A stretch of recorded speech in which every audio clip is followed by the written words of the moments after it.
Welcome back, everyone. Today, we're taking a deep dive into something that's, well, it's really at the heart of Baha'i life, Baha'i consultation.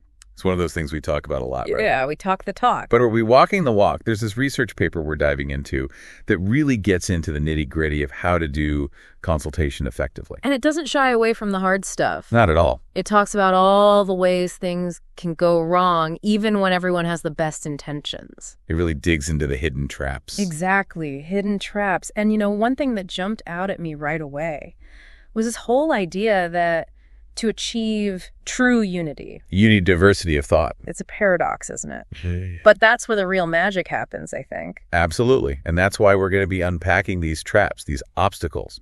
Sociological, psychological, philosophical. It's a lot to unpack. It is. Yeah. But we're going to have some fun with it. Okay, so let's start with the societal stuff. The research paper calls them sociological traps. Love that term. Me too. It's catchy. And one of the biggest culprits, they say, is deference to authority. Ah, yes. The don't rock the boat syndrome. Have you ever been in a group and you had something to say, but you just felt hesitant, like maybe your perspective wouldn't be welcome? Oh, all the time. It's so ingrained in so many cultures, this idea that you should just go along with what the authority figures say. And in a Baha'i consultation, that can be really dangerous. Absolutely, because you're silencing the very voices you need to hear. It creates this echo chamber, right? Exactly. You're just reinforcing existing biases instead of getting closer to the truth. It really makes you wonder how many incredible ideas have been lost because of that hesitation. Right. All those potential solutions that never saw the light of day. And the paper also talks about this other dynamic, favoritism. Even within local spiritual assemblies, it can happen. It's a tough one because we're all human, right? Yeah. We have our preferences, our affinities. But when that starts to influence the consultation process, It can undermine the whole purpose. and, it made me think about Baha'i elections and how they're designed to avoid campaigning and things like that. Right, because the focus should always be on seeking the will of God, not on personal agendas or allegiances. So we've talked about these big societal influences, but what about the stuff we bring to the table as individuals?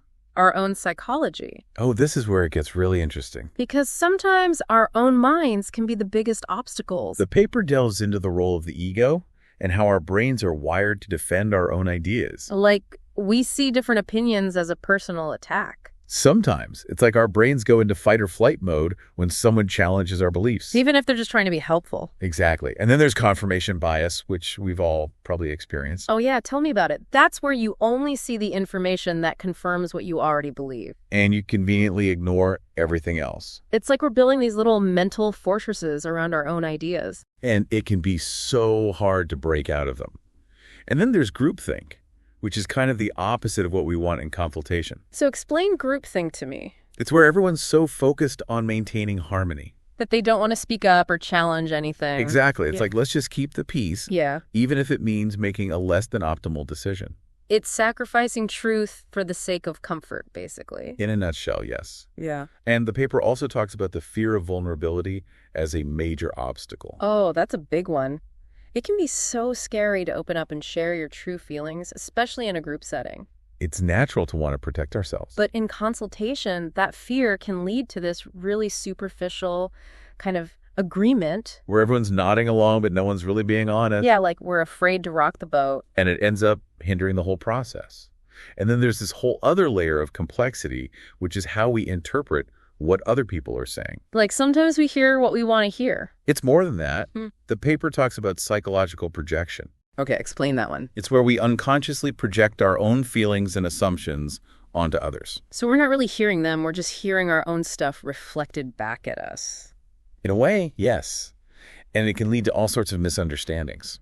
So assuming good intentions becomes really important. Absolutely. And clear communication. We're navigating this minefield of potential miscommunication. We are. And we haven't even gotten to the philosophical challenges yet. So now we're getting into the philosophical realm. The research paper talks about this tension between unity and diversity. Yeah, that's always kind of fascinated me. We're striving for unity, but is there such a thing as too much unity? Like, can the desire for harmony actually stifle the very diversity we need for good consultation?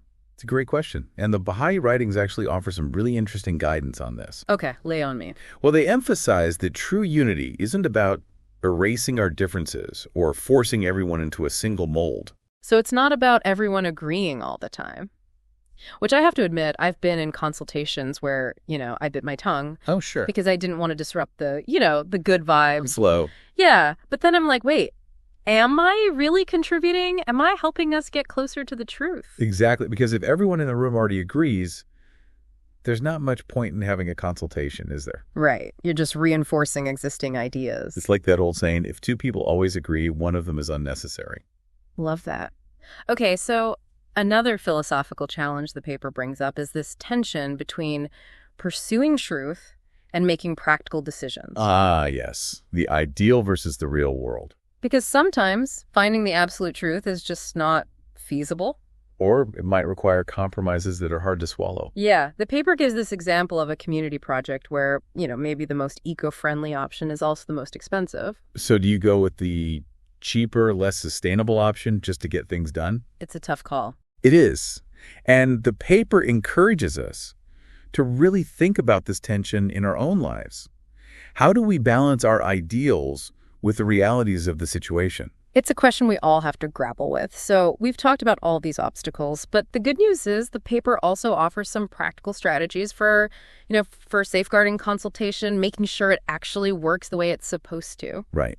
So let's dive into the solutions. Hit me. What's the first step? Well, the paper emphasizes the importance of cultivating humility and detachment. Okay, those are big words. Break it down for me. Sure. Remember that quote from Baha'u'llah? He who is one with God is not dependent upon the approval or disapproval of anyone. I love that quote. It's a powerful reminder, right? To let go of our egos. So it's not about proving ourselves right or winning an argument. Nope. It's about seeking truth together and recognizing that each person brings something unique to the table. I love that. It's about valuing each other's perspectives. Absolutely. The paper also suggests starting consultations with prayer. Setting a spiritual tone. Exactly. Creating that space for receptivity. And then it's also important to reflect beforehand on our own biases. What baggage are we bringing into the discussion? It's like checking your ego at the door. I love that image. Right. Coming in with an open mind and heart. So what other strategies does the paper suggest? Well, ensuring inclusive participation is key. Everyone needs to feel comfortable sharing their thoughts. And that's not always easy. How do we create that kind of environment? The paper mentions some specific techniques, like rotating speaking opportunities, so everyone gets a chance to be heard. And what about those people who like to dominate the conversation? Well, there are structured formats, like round-robin sharing, where each person gets a turn to speak without interruption. That's a great idea. I've been in some consultations where, it's the same 2 or 3 people doing all the talking. Exactly. So these kinds of structures can really help level the playing field. And then there's the whole listening piece, which I think is so crucial. It's not just waiting for your turn to speak, right? It's actively listening, trying to understand where other people are coming from. You got it. Active listening is so essential. It's about listening to understand, not just to respond. It's more than just tolerating different viewpoints. It's actually valuing them. Exactly. Because they're all part of the puzzle. So it seems like there's this ongoing dance between individual expression and achieving unity. How do we find that balance? That is the challenge. And the paper reminds us that it's not enough to just go through the motions of consultation. We need to actively cultivate a culture of consultation in our communities. So it's more than just checking a box. It's an ongoing process of learning and refinement. But how do we do that? How do we move beyond the theory and actually put these principles into practice? Well, the paper suggests offering workshops or study circles to deepen people's understanding of Baha'i consultation. I love that idea. Education is so important. It is. And we could also create feedback mechanisms, to assess how we're doing and identify areas for improvement. So it's like a continuous improvement process for our consultations. Exactly. It's a journey, not a destination. It's funny, as we're talking about this, I'm thinking about how these ideas apply outside of just the Baha'i community, too. Absolutely. Like at work or even family decisions, It's true. These principles, they're really universal. It's like we could all use a little more consultation in our lives. Right. And what's really beautiful about Baha'i consultation is that it's not just about decision-making. It's more than that. It's a spiritual practice. Yeah, it's like connecting with a higher purpose. Exactly. It's about tapping into this wisdom that's greater than any one of us. It's not just about getting things done. It's about transforming ourselves in the process. This whole deep dive has been so insightful. I mean, we really went deep. We did. Uncovered all sorts of hidden traps and obstacles. But we also learned so many practical strategies To make consultation work the way it's supposed to. And I think for me, a big takeaway is that it's a practice. Not about perfection. We're all gonna make mistakes along the way. And that's okay. As long as we learn from them, right? Exactly. We're all on this journey together. You know, it makes me think about that time our LSA was trying to decide on a service project, and we got so caught up in the details Oh, I know that feeling. that we kind of lost sight of the bigger picture. It happens. It became more about checking things off a list than actually serving the community. It's so easy to get sidetracked. It is. So for our listeners out there who were inspired to, really put these insights into action, what's one thing they can do right now to improve the way they participate in group decisions? Start with yourself. Before your next consultation, take a moment to reflect on your own biases, Oh, that's good. your attachment to your own ideas, your willingness to truly listen. It's about shifting our mindset. Exactly. Even small changes in our individual attitudes can make a big difference. I love that. Well, thank you so much for joining us on this deep dive into Baha'i consultation. It's been a pleasure. We hope you found it valuable, whether you're part of the Baha'i community or just someone who wants to collaborate more effectively. We've all got so much to learn from each other. And remember, the journey of learning it never really ends. That's the beauty of it. So keep seeking, keep exploring, and keep those consultations flowing.